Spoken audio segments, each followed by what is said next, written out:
పాతపాలెం మన నరసింహ చేను, ఇది బుడల చేను.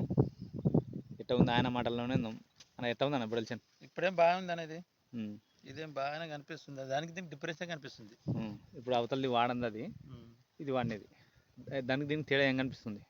మనం నీట్గా కొంచెం ఎత్తు లేదు, అది హైట్ తక్కువ ఉంది, బరకలు బరకలు ఉంది. మనది పతలాగా ఉన్నా కూడా మనది మూసుకుపోయింది మొత్తం. చిన్న నిండాగా వచ్చింది బాగా.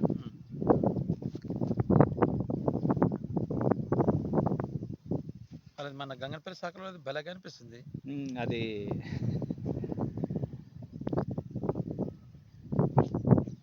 నీది కూడా ఇంకా వస్తుంది, ఇంకా పెరుగుతుంది కదా. బుడ్డల చేను మొత్తం ఒకటే లెవెల్ ఉంది చూడు, ఒకటే లెవెల్ ఉంది, నీట్గా ఉంది చేను కూడా. ఇక్కడ మచ్చలేదు, ఏం లేదు.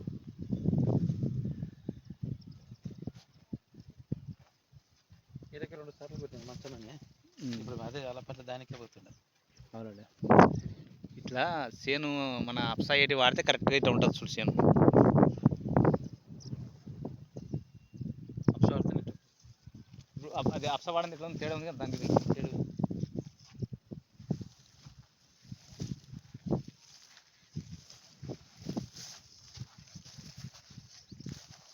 దీనికి 5 లీటర్లు వాడితే మళ్ళీ 5 లీటర్లు వేసినావు కదా మొత్తం.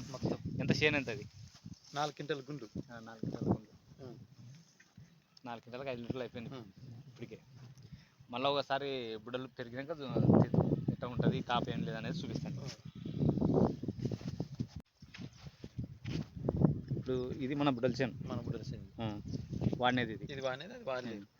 ఇది వాడంది, ఇది వాడదు. ఇది ముందరనా మనది ముందరనా? అది ఒక రోజు ముందర, ఒక రోజు వెనక. అది శనివారం వేసినా, మనం ఆదివారం వేసినాం. ఇదే ఒక రోజు ముందర వేసినారు ఇదే.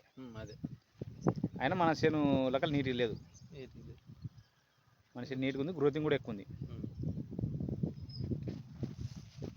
మన అప్ సైడ్ ఉపయోగపడుతుంది అంటావు కదా అన్ని పంటలు కదా, బాగానే పడుతుంది చూడు. నీకు ఉరమడి కూడా బాగా వచ్చింది, బుడ్డల చేను కూడా బాగా వచ్చింది. 10 లీటర్లు పడుతుంది. 10 లీటర్లు అయింది ఇప్పటికి. మళ్ళీ బుడ్డలు పెరిగినాక ఒకసారి వీడియో తీసి చేను కాపు కూడా ఎట్లా ఉందో చూద్దాము కదా.